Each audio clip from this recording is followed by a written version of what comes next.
Playfulness is really important. At the end of the game, you have just as much as at the beginning. Remember to play. We forget to play, I think, so much of the time. So if you think about it, whether it's a video game, whether it's sports, whether it's board game, whatever it might be, any kind of playfulness that appeals to you. At the beginning and at the end of the game, you essentially are the same person. You don't get to keep the pieces of Monopoly afterwards, or if it's your game, you already own them to begin with. So what's the value in any of the money or the pieces? So of course it wasn't really about that. It was about playing the game itself. And I think the really key thing to appreciate here is that we, as human beings, have a real tendency to take qualities that we already have and to give them away and to try and win them back. And to some extent that might be okay. Again, you might want the kind of the sport or the playfulness of playing a board game or a video game or a sport or anything else. That's completely okay. But sometimes we forget that it's a game. And rather than being a playful pursuit, it becomes something much, much more serious than that. So the bottom line here is you are already good enough. If you win the board game, you're not a better person. You're the same person. You're already good enough.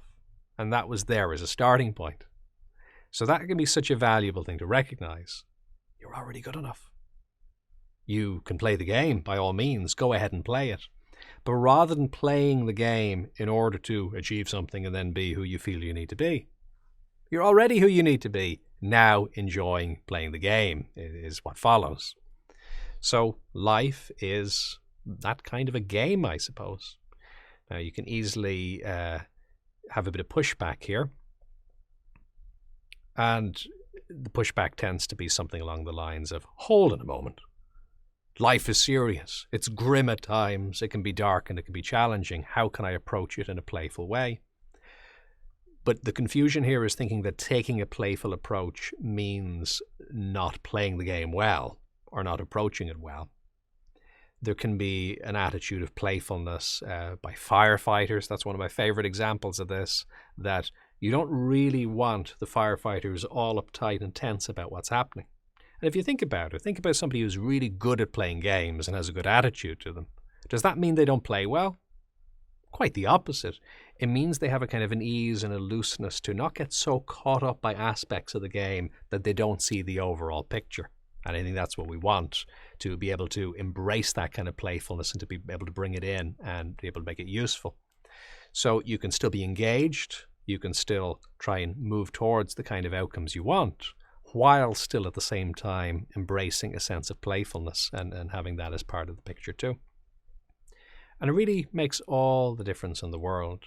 But we don't sometimes feel that we have permission to do that because, again, our very identity seems that it's contingent on winning the game. And that's just too much pressure. It's like one of those buzzer games where you're being careful not to touch the side and you're moving the rod that you're holding. So you're doing that, okay, it might be a little stressful. But if somebody comes along and says, by the way, I just want to mention that your life depends on not failing at this. Whatever that's going to do, it's not going to help your gameplay. It's going to cause problems. Nervous system, sympathetic nervous system gets active. Adrenaline flows. You've got a bit of energy in the system. It's not going to help you. That type of fear-based motivation, typically, the research in this is reasonably clear, actually, because it's a complex area, so it's surprisingly clear. But particularly in industrial and organizational psychology, they're really interested in, to use the carrot or to use the stick in terms of a motivator. Now, while one might be nicer than the other, they were interested in what works. And the truth is that whenever you're trying to do something that's creative, that involves executive functions, trying to think outside the box, that actually that fear-based motivation isn't a particularly good form of motivation, because what it tends to do is leads to the frontal lobe being switched off a little bit of the brain, and that we're not able to think as creatively and as effectively. So that doesn't go so well. So it's nothing wrong with having a sense of urgency or focus sometimes on something that matters, but we don't want to be in that fear mode. That's not really helpful. So when we exclude that playful attitude, that's the problem. We put ourselves in this situation where the game matters so much that it becomes this kind of performance anxiety or this pressure of needing to win. And if you got to win, it doesn't work very well. It's like this in everything. It's like this in sales techniques. It's like this. If somebody's selling and they have to close the sale, there's a desperation. It doesn't tend to work so well. It's like that in dating. If somebody, has to go out with you or else, it doesn't tend to work so well. You want a little bit of room for somebody to be interested. That's absolutely cool. That's nice. But not requiring. It's actually much more valuable. If somebody doesn't have to spend any time with you and they don't need you, but they really are interested in you, isn't that so much more valuable? So likewise, I think that's the kind of relationship that we want to have with our life and our goals generally. You don't have to achieve anything. You're brilliant. You're great as you are.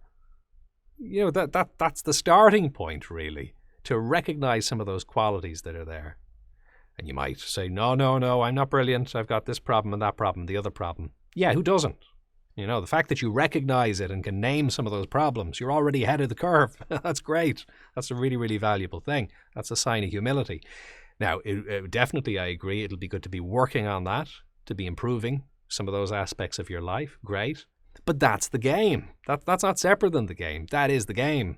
So what I'm suggesting is, if you, rather than seeing some of those difficulties and beating yourself up with them, if instead you look at those and you take a playful approach to trying to improve and be a bit creative and use whatever resources you have to try and make things better, isn't that going to be a much better way of making progress, rather than actually pushing yourself down by the difficulties that you notice? You start off, you notice your pieces in your Monopoly game aren't where you want them to be, you feel deeply depressed, and you don't even have the attention to look at the board. Well, that's no way to win. You have to play if you don't want to, but if you're going to play, you might as well engage and have a bit of fun while playing it. Whether you're doing well, whether you're not doing so well, either way you can enjoy the act of playing. Now, sometimes there can be a worry with this approach that if I'm already good enough, why bother doing anything? But let's play that one true for a moment. If you have everything you need, does that mean you just sit there looking at the wall? No. If you're exhausted, you might do that for a day or two. But then what's going to happen is you're going to say, well, hold on a moment. I've got my life ahead of me. What do I want to do at that time? And this is something really beautiful then, because you're not acting from a place of fear or a place of having to. You're acting instead from a place of wanting to. You're starting to ask that question, what am I really interested in and what really matters in the world? Rather than me distracting myself with the things I habitually used to do because I just always used to do them. Now I'm actually stopping, and with clarity and without fear, with a bit of boldness, a bit of bravery, I'm saying what actually matters in the world. And I'm committing to doing those things in a playful and creative and a little bit of an experimental way. Because if you're staying too rigid, well, then you're not really growing as a person. There has to be a little bit of experimentation in there. You can do it in stages. You don't have to totally transform your life overnight, but you can certainly stretch outside of that comfort zone if the direction you're moving in is a valid and worthwhile direction. And why wouldn't it be? Because if you have a feeling of contentment within yourself, you know that you're good enough already, well, what's left to do other than things that do in fact matter? If you found this valuable, do like, subscribe, and share. And what's your experience? Do you have any questions or topic suggestions? You can contribute in the comments, on social media using hashtag bodymindself, or on jfl.com.